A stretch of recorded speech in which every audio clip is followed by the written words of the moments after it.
Welcome to NVC Life. I'm Rachelle Lamb, veteran NVC trainer and relationship coach, helping listeners navigate interpersonal conflict and ground more deeply into relational living.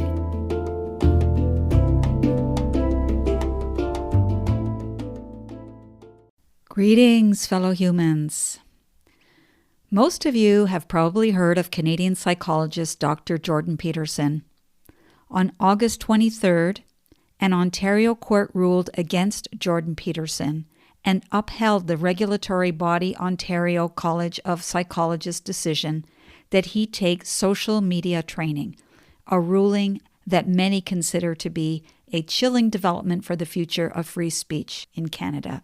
This episode explores what this ruling means in terms of free speech. It goes without saying that there are strong emotions surrounding the issue where Peterson is concerned, some passionately in favor of the ruling while others are passionately against it.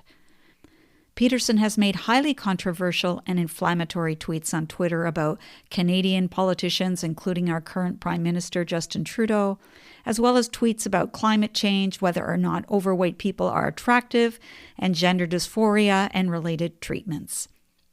In January of this year, Peterson wrote in a National Post article, "I am not admitting that my viewpoints, many of which have, by the way, been entirely justified by the facts that have emerged since the complaints were levied, were either wrong or unprofessional. I have done nothing to compromise those in my care. Quite the contrary, I have served all my clients and the millions of people I am communicating with to the best of my ability and in good faith, and that's that." There's no doubt that Jordan Peterson's statements would be described as alienating in the context of nonviolent communication, and certainly a good many who have been following him and this story have agreed that the statements in questions were mean and cutting. A good many people, however, don't believe that his statements warrant the ruling that has been administered. Justice Paul Shabas, a judge of the Ontario Superior Court of Justice, wrote that the college's order that Peterson undergo a program on professionalism in public statements balanced its mandate to regulate the profession. He was quoted as saying, "It is not disciplinary and does not prevent Dr. Peterson from expressing himself on controversial topics." He went on to say, "Dr. Peterson sees himself functioning as a clinical psychologist in the broad public space where he claims to be helping millions of people. Peterson cannot have it both ways. He cannot speak as a member of a regulated profession without taking responsibility for the risk of harm that flows from him speaking in that trusted capacity." Shabas wrote, "The panel concluded reasonably that Dr. Peterson's behavior raised a moderate risk of harm to the public." Not everyone agrees with Shabas or the college. Christine Van Geyn, an intervener and litigation director of the Clinical Constitution Foundation, wrote in the National Post, "But the decision gets the balance wrong on freedom of expression. In particular, it connects Dr. Peterson's off-duty speech that is unrelated to the practice of psychology with hypothetical and unproven harm. It also grants too much deference to the College of Psychologists' decision to police the tone of speech, if not the content."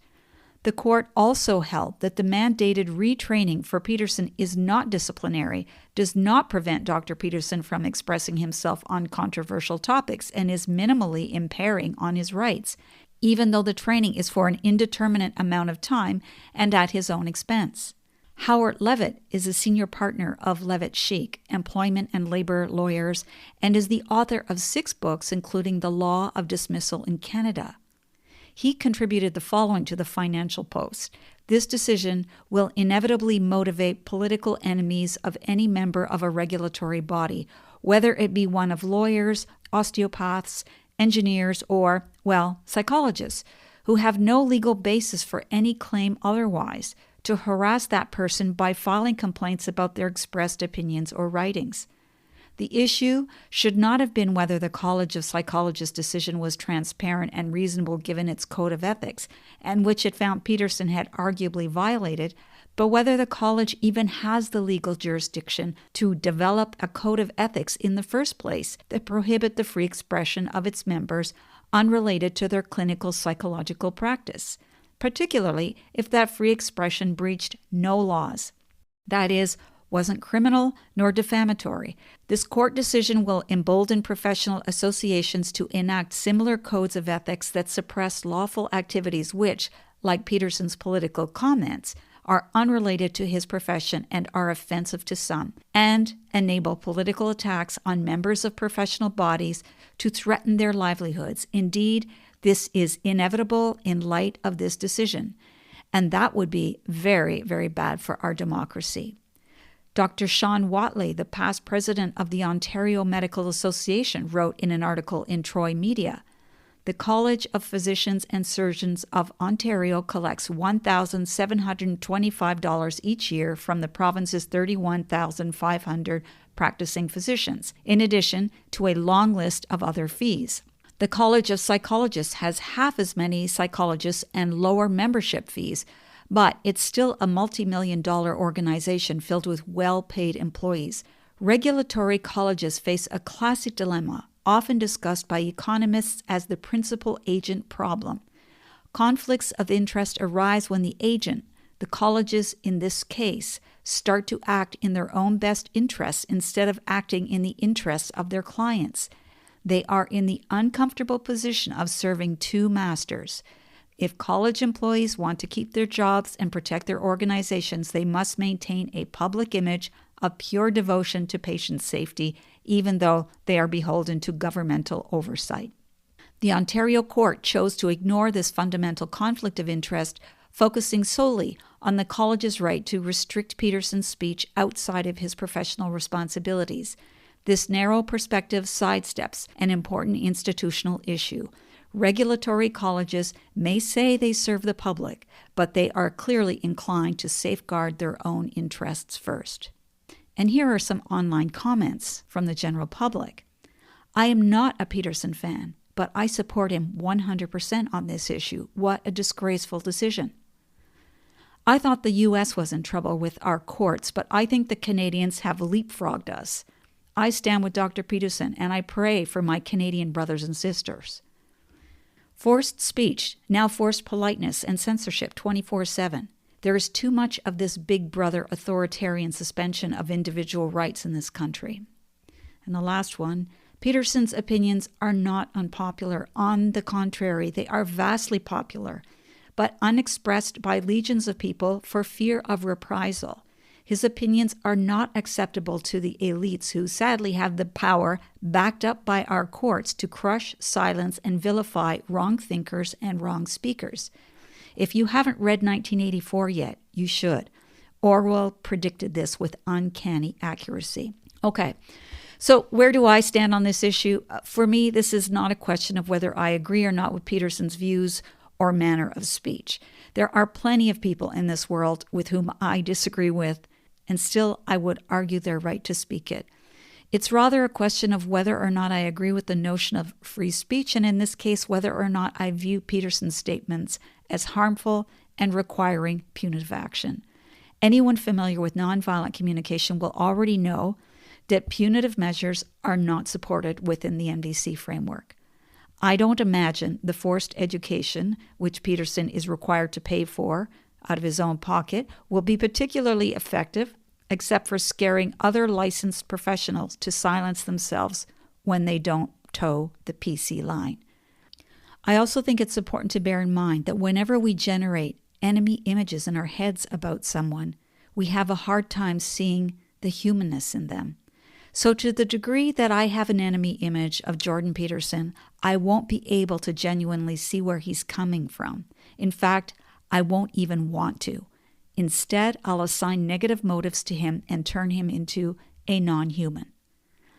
For anyone who prides themselves in being a practitioner of compassion and nonviolence, and who also has strong dislike for Peterson, which is entirely plausible, well, this is a great opportunity to work that muscle, to sit in discomfort and wrestle deeply with the desire to divide the world into good guys and bad guys. No one develops these virtues solidly without strong adversarial forces. So use it as an opportunity. In terms of remedial social media training, I've been trying to imagine what it will be like for both Peterson and his coach. Now, Jordan, let's talk about your intentions and how you might fine-tune what you say so you don't upset people so much. How might you translate, for instance, the comment you made about the woman who appeared on the May 2022 issue of Sports Illustrated Swimwear edition? Do you remember what you tweeted? You wrote, "Sorry, not beautiful. No amount of authoritarian tolerance is going to change that." I can imagine Peterson saying, "Yes, and I meant it. I have no regrets about saying that." The coach says, "All right, but can you see, Jordan, how this is a hurtful thing to say?" Peterson says, "Yes, but that's not my problem. Do you seriously think I'm the only person who doesn't find her attractive? And do you recognize that I'm not harming her? You're entirely missing the point. I'm trying to wake people up to the fact that they're being manipulated to believe certain things about beauty and whatever else is trending these days. And yes, I know that there are viewers who will find that kind of Rubenesque physique attractive. Fair enough, and that's entirely their prerogative. But I'm addressing those who don't find that standard particularly attractive and are too spineless to speak out for fear of retribution, which is exactly what has happened to me. But the college wants me to tone it down, right? So how about I tweet this? Beauty is in the eye of the beholder. Would that be better? So I don't know if I did very well there in trying to guess how Jordan Peterson would respond, but that's my attempt. Now, who's to know how a social media training coach will engage him? I can't help but wonder, will the coach encourage Peterson to not post if he doesn't agree with something? Is it to follow the maxim, if you don't have anything nice to say, don't say anything at all? Or is it to somehow make what he says more palatable? With the NVC model, we might say, when I see the May cover of Sports Illustrated, I feel irritated because I have a need for transparency, and I can't help but think that in this case, there's a hidden agenda intended to train people to think differently than they already do about what constitutes beauty. Or how about this? When I see the May cover of Sports Illustrated, I feel perplexed because I have a need for a shared understanding of beauty that I can relate to. Without having a conversation with Peterson, it's impossible to know if his tweet is about his own ideas around beauty or about what he believes the magazine is attempting to communicate to its audience that he doesn't agree with. Either way, it's hard to imagine that the two NVC options that I have proposed would be considered acceptable to either Peterson or his critics. I say this because Peterson typically speaks with great confidence and makes a point about being clear and concise. He also makes a point of ranking personal integrity and truthful expression as significantly higher, way higher, than protecting people's feelings. He absolutely believes what he says, and he won't take kindly to someone trying to change his beliefs. I can tell you, I'd really love to be a fly on the wall during the coaching process. I honestly can't imagine this being merely an exercise in softening Peterson's language. It seems more to me that it's an exercise in having him change his views. Is it not, in fact, an exercise in stifling dissent? The way I see it, there are two things being conflated in the Peterson case: dislike for Jordan Peterson and freedom of speech. I would recommend that these two things be kept separate for the very reasons explained by the people I've already cited in this episode. For listeners who are fans of nonviolent communication, what a great opportunity to practice deep listening and to remember these words from Marshall Rosenberg. This objective of getting what we want from other people or getting them to do what we want them to do threatens the autonomy of people, their right to choose what they want to do. And whenever people feel that they're not free to choose what they want to do, they are likely to resist, even if they see the purpose in what we are asking and would ordinarily want to do it. I would add to this that what we are seeing unfold is not exemplary of how a system founded on partnership as opposed to domination would conduct itself. Listeners might argue that partnership is a naive utopian ideal. Perhaps it is, but that doesn't mean it's not worth aiming for. I'm going to conclude this episode with two quotes. the first from Jordan Peterson himself. The better ambitions have to do with the development of character and ability rather than status and power. Status you can lose. You carry character with you wherever you go, and it allows you to prevail against adversity. The second from Rumi. Out beyond ideas of wrongdoing and right doing, there's a field. I'll meet you there. May it be that in this episode I have succeeded in perhaps lowering the emotional charge that speaking about Jordan Peterson so often stimulates, enough to hopefully invite some genuine curiosity about what free speech asks of us as citizens of a democracy. I'll see you in the field. Thank you for tuning into NVC Life. For future episodes, be sure to subscribe on iTunes, Spotify, or YouTube. For free resources or to book a private session with me, head over to RachelleLamb.com. Until the next time, stay sane, grateful, and generous.